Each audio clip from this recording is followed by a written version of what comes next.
Hello friend, স্কুলগুলোতে ছাত্রছাত্রী নেই, আবার নতুন সেশনেও ভর্তি হচ্ছে না। এরকম স্কুলের সংখ্যা প্রচুর। রাজ্যের যা হিসেব, সেই হিসেব অনুযায়ী যদি ধরা যায় প্রায় 1200 স্কুল এরকম আছে। এর বেশিও থাকতে পারে, তার হিসেব নেওয়া হচ্ছে। এবার সেই স্কুলগুলোতে ছাত্রছাত্রী ভর্তি হচ্ছে না। শিক্ষক সংখ্যা, শিক্ষিকার সংখ্যা প্রচুর।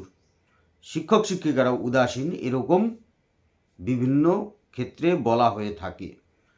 তাহলে কি শুধুমাত্র কি তাদেরই জন্য এই ছাত্রছাত্রী ভর্তি হচ্ছে না? এবার আরও একটি বিষয় উঠে এলো, তা হচ্ছে কি, যদি দেখা যায় যে পড়ুয়া কমে যাচ্ছে বা কম হচ্ছে, তাহলে স্কুলগুলোকে সংযুক্ত করা হবে। অর্থাৎ শিক্ষক শিক্ষিকাদেরকে একটা স্কুলের আন্ডারে নিয়ে আসা হবে, দুটো বা তিনটে স্কুলকে মিলে একসঙ্গে করে। অর্থাৎ এরিয়া ভিত্তিক এরকম তৈরি হবে, রিপোর্ট তৈরি হচ্ছে। গতকালকেই শিক্ষামন্ত্রী একদম স্পষ্ট বলে দিচ্ছেন, পড়ুয়া কম হলেই সংযুক্ত হবে স্কুল। আপনাদের সামনে কয়েকটি রিপোর্ট এখানে সেটি তুলে ধরছি। সেখানে হচ্ছে যে বিকাশ ভবন সূত্রে জানা যাচ্ছে যে রাজ্যের প্রায় 250টি স্কুলে ভর্তির হার শূন্য। অর্থাৎ 250টি স্কুলে কোনো ছাত্র ভর্তি হয়নি। 3363 স্কুলে মাত্র একজন শিক্ষক রয়েছেন। 8261 স্কুলে 20 জনের কম পড়ুয়া রয়েছে।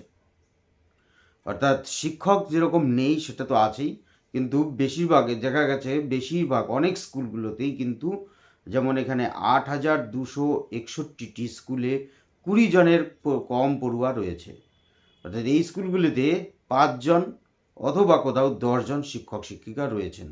এই স্কুলগুলিকে কিন্তু এবার সংযুক্ত করা হবে। অর্থাৎ বলা যেতে পারে যে প্রায় 12,000-এর উপরে স্কুলগুলোকে সংযুক্তিকরণ করা হবে। এবং আরও বলে রাখি যে রাজ্যের প্রায় 1200 শিক্ষক বেশি রয়েছেন পড়ুয়ার সংখ্যার হিসেবে বিভিন্ন স্কুলে। জানি না এই হিসেব কোত্থেকে আসে।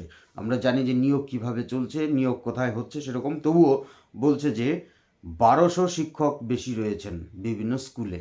অর্থাৎ সারপ্লাস ট্রান্সফার সেটি কিন্তু এবার হবে। বলা আছে যে স্কুলগুলোতে আনুপাতিক হারে শিক্ষক শিক্ষিকা এবং শিক্ষাকর্মী কম আছে আনুপাতিক হারে, সেখানে দেওয়া হবে।